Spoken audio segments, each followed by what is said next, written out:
সময়টিতেই দেখা গেল রাজাকারের বাচ্চা বলে আরও একজন ব্যক্তি একটা গালি দিয়েছেন এবং অহরহ তিনি এই গালিগুলো দিচ্ছেন এবং তিনি ধরে নিয়েছেন যে তিনি মরে যাবেন, তাকে মেরে ফেলা হবে, কিন্তু তিনি কোনো অবস্থাতেই এই গালিগালাজ বন্ধ করবেন না। তাই ফজলুর রহমান ইদানিং খুব চমৎকার করে কথা বলছেন, ন্যায়নিষ্ঠ কথা বলছেন এবং সকল পক্ষের হয়ে তিনি কথা বলছেন এবং তিনি একটা টক শোতে এসে একেবারে রাজাকারের বাচ্চা বলে গালি দিয়েছেন। এখন যে রাজাকারের বাচ্চা বলার জন্য বিচারপতি শামসুদ্দিন চৌধুরী মানিকের কপাল পুড়েছে, শেখ হাসিনার কপাল পুড়েছে, এখন সেই একই ধারাবাহিকতায় যেন ফজলুর রহমানের কি কপাল পুড়বে? আসসালামু আলাইকুম রহমতুল্লাহি ওয়া সম্মানিত দর্শক, বাংলাদেশে রাজাকার শব্দটি একটি দুর্বোধ্য গালিতে পরিণত হয়েছে। এই শব্দটি একটি অভিশপ্ত শব্দ। অভিশপ্ত শব্দের ব্যবহার বা অভিশপ্ত যে বিষয় বা বস্তু, সেগুলো নিয়ে কথা বলা, কাজকর্ম করা খুব সতর্ক না হলে বা ওই ব্যাপারে যদি আপনার যাকে বলা হয় পূর্ব প্রস্তুতি না থাকে, জ্ঞান গরিমা না থাকে, তাহলে কখনো কখনো অভিশাপের যে বিষয়বস্তু সেগুলো উল্টো অভিশাপ হয়ে আপনার জীবনকে তছনছ করে দেয়। যেমন ধরুন, আমরা অনেক ভৌতিক বিষয় জানি, পৃথিবীতে রয়েছে এগুলো। এখনো আপনার যদি গভীর রজনীতে কবরস্থানে একা যান, আপনার ভয় লাগবে। শ্মশান ঘাটে আপনি যত শক্তিশালী হন না কেন, অমাবস্যা রাতে একা যদি যেতে বলা হয়, আপনি সাহস পাবেন না। এরকম অতি অলৌকিক কিছু বিষয় রয়েছে এবং এই রাজাকার শব্দটিকে, অভিশপ্ত এই শব্দটিকে তারা মন্দ কাজে ব্যবহার করার কারণে শেখ হাসিনা আজকে এই দৃশ্যগুলো তাকে দেখতে হচ্ছে। তো এই যে রাজাকার, সেই রাজাকার শব্দটি দেখা গেল বিপ্লবের সময় তুমি কে আমি কে, রাজাকার রাজাকার বলেছে কে? স্বৈরাচার স্বৈরাচার। এবং এটা দেখা গেল যে কোনোভাবে একটা পজিটিভ ধারায় ফিরে আসলো এই রাজাকার শব্দটি। কিন্তু গত 7 মাসে আমাদের দেশে যে সকল কর্মকাণ্ড ঘটছে, সেটা ধর্মীয় সেক্টর বলেন, মাজার ভাঙা বলেন, মাদ্রাসা দখল বলেন, তারপর নিজেদের মধ্যে অন্তর্ঘাত বলেন, রাজনীতির যে ভণ্ডামি বলেন, মুক্তিযুদ্ধের যে বিপক্ষ শক্তিগুলো ছিল, জামাতে ইসলামী থেকে শুরু করে অন্য যে সকল দল, তারা মুক্তিযুদ্ধ নিয়ে যে সকল নতুন ইতিহাস রচনা করছেন, কিংবা ওই মুক্তিযুদ্ধকালীন সময় তারা যে সকল কর্মকাণ্ড করেছেন, সে সকল কর্মকাণ্ড নিয়ে তারা যে ধরনের সাফাই গাওয়ার চেষ্টা করেছেন, ফলে আবার সেই রাজাকার সগৌরবে ফিরে এসেছে। সগৌরবে ফিরে এসেছে মানে আগের তাদের যে কুকর্মের গৌরবময় ঐতিহ্য ছিল, সেটি এখন আবার সেই গালি হয়ে ফিরে এসেছে। ফলে শেখ হাসিনা যে সময় গালি দিয়ে বিপদে পড়েছিলেন, এখন বাংলার আনাচে কানাচে তারা সবাই বলা বলি করছে যে যদি 2025 সন না আসতো, 2024 সন না আসতো, তাহলে 1971 সনের সেই 26শে মার্চ থেকে শুরু করে 16ই ডিসেম্বর পর্যন্ত রাজাকার, আলবদর আর শামস আমাদের এই বাংলায় কি করেছে, সেই জিনিসগুলো আমরা কোনো অবস্থাতেই টের পেতাম না, দেখতে পেতাম না।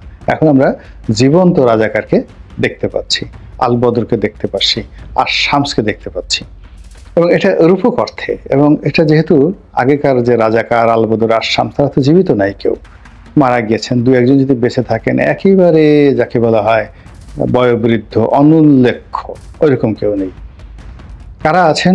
তাদের সন্তান, সন্ততি, নাতি পুতি, অথবা তাদের যে আদর্শ, সেই রাজাকারদের যে আদর্শ, সেই আদর্শ যারা ধারণ করেন, সে সকল ব্রেন চাইল্ড বলা হয় এদেরকে, তারা এই সমাজে এখন দাপিয়ে বেড়াচ্ছেন। তো এদেরকে দেখার ফলে এবং এদের কর্মকাণ্ডের ফলে কি হচ্ছে, রাজাকারের সেই যে প্রাচীন যে দুর্নাম এবং বদনাম, এটা আরো বড় আকার ধারণ করেছে। ঠিক এই সময়টিতেই দেখা গেল রাজাকারের বাচ্চা বলে আরো একজন ব্যক্তি একটা গালি দিয়েছেন এবং অহরহ তিনি এই গালিগুলো দিচ্ছেন এবং তিনি ধরে নিয়েছেন যে তিনি মরে যাবেন, তাকে মেরে ফেলা হবে, কিন্তু তিনি কোনো অবস্থাতেই এই গালিগালাজ বন্ধ করবেন না। তিনি হলেন বাংলাদেশের মুক্তিযুদ্ধের অন্যতম যুবরত্ন। মুক্তিযুদ্ধকালীন সময় যাদেরকে বলা হতো পঞ্চরত্নের অন্যতম রত্ন, যিনি স্বাধীন বাংলাদেশে ছাত্রলীগের সভাপতি ছিলেন এবং মুক্তিযুদ্ধ করেছেন, জীবনের বহু সুযোগ পেয়েছেন, মন্ত্রী হওয়ার প্রলোভন পেয়েছেন বহুবার, বহুজনের কাছ থেকে পদ পদবি পাওয়ার সুযোগ পেয়েছেন, জীবনে অনেক অর্থবিষ্ট আয় রোজগার করার তার সুযোগ ছিল, কিন্তু এই জিনিসগুলো তিনি করেননি।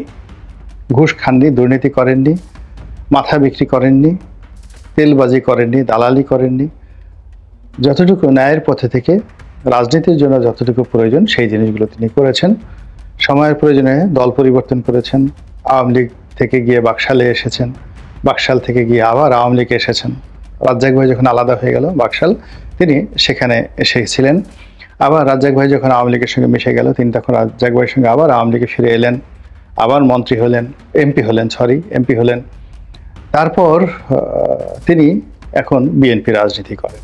তো বিএনপি রাজনীতি করলে কতগুলো জিনিস সাধারণত অ্যাভয়েড করতে হয়, যেমন মুক্তিযুদ্ধ নিয়ে আওয়ামী লীগের মতো এরকম বয়ান দেওয়া যাবে না, শেখ মুজিবুর রহমান বলতে হবে, বঙ্গবন্ধু বলা যাবে না।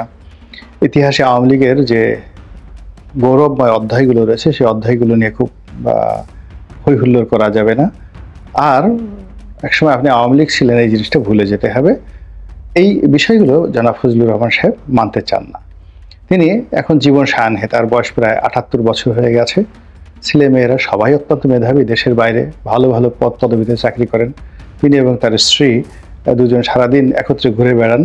তার যদি দোষ থাকে এই সমাজে, সেই একজন খুব বড় রাজনীতিবিদ, আমি তার কাছে জিজ্ঞাসা করছিলাম, বলেই ফেলি কাজী ফিরোজ রশিদ সাহেব জাতীয় পার্টির নেতা, কিন্তু জাতীয় পার্টির নেতা নয়, মহান মুক্তিযোদ্ধা হিসেবে এদেশের কিংবদন্তির রাজনীতির ইতিহাস সৃষ্টিকারী হিসেবে যে কয়জন নেতার নাম এই বাংলায় আছে, তাদের এখন বর্তমান অবস্থা যতই থাকুক না কেন, আপনি শ্রদ্ধা ভরে তাদেরকে স্মরণ করতে হবে। তাদের মধ্যে কাজী ফিরোজ রশিদ, জনাব মোস্তফা মহসিন মন্টু, তারপরে নায়ক সোহেল রানা, ওনাদের অনেক অনেক ভূমিকা আছে স্বাধীনতা পূর্ব বাংলায় এবং স্বাধীনতা পরবর্তী বাংলায়।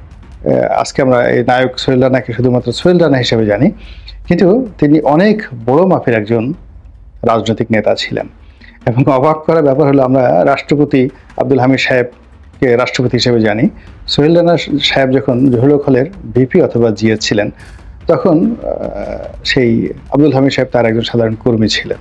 তো ঢাকা শহরের একসময় মোস্তফা মহসিন মন্টু, খসরু, সোহেল রানা, মানে তারাই পুরো ঢাকা শহরের নিয়ন্ত্রক ছিলেন। সেই তুলনায় অন্যান্য যে সমস্ত লোকের নাম ধাম শুনেন, মানে এরা grand leader of the leader.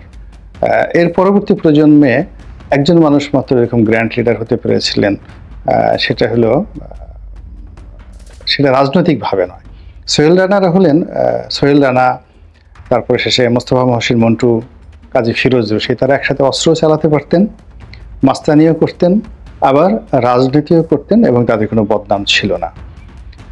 কিন্তু আন্ডারওয়ার্ল্ডের যে কিংবদন্তি ডন, সেটা হেমায়েতুল্লাহ আরঙ্গ ছিলেন। কিন্তু রাজনীতিতে তিনি ওনাদের মতো এতটা জনপ্রিয় ছিলেন না। কিন্তু আন্ডারওয়ার্ল্ডে এখনও বাংলাদেশের ওইরকম গ্যাং লিডার এখন পর্যন্ত তৈরি হয়।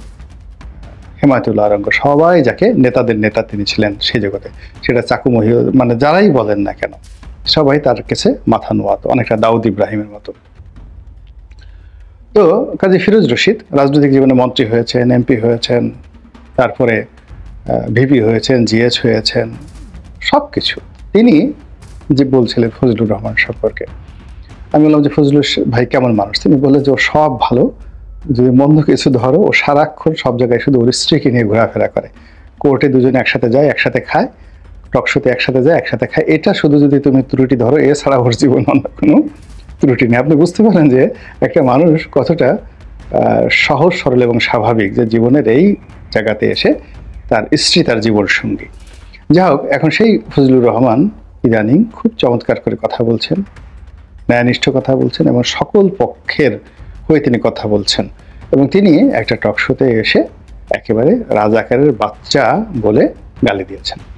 এখন যে রাজাকারের বাচ্চা বলার জন্য বিচারপতি শামসুদ্দিন চৌধুরী মানিকের কপাল পুড়েছে, শেখ হাসিনার কপাল পুড়েছে, এখন সেই একই ধারাবাহিকতায় জনাব ফজলুর রহমানের কি কপাল পুড়বে?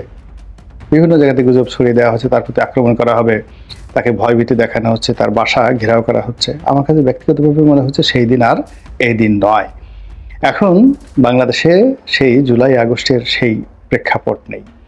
এখন কাউকে রাজাকারের বাচ্চা বললে বা রাজাকার বললে সমাজ ফুঁসে উঠবে এবং তার পক্ষে লোকজন দাঁড়াবে, এই অবস্থা এখন আর নেই। এখন যারা যাকে বলা হয় দুর্নামের শিকার হচ্ছেন, বদনামের শিকার হচ্ছেন, তাদেরকে যদি রাজাকার বাদ দিয়ে কেউ হালাকু খান বলে, চেঙ্গিস খান বলে, মির্জাফর বলে, এমনকি তাদেরকে যদি বাস্টার্ড বলে গালি দেয়, জারস সন্তান বলে গালি দেয়, তবুও কিন্তু মানুষ রাগ হবে না।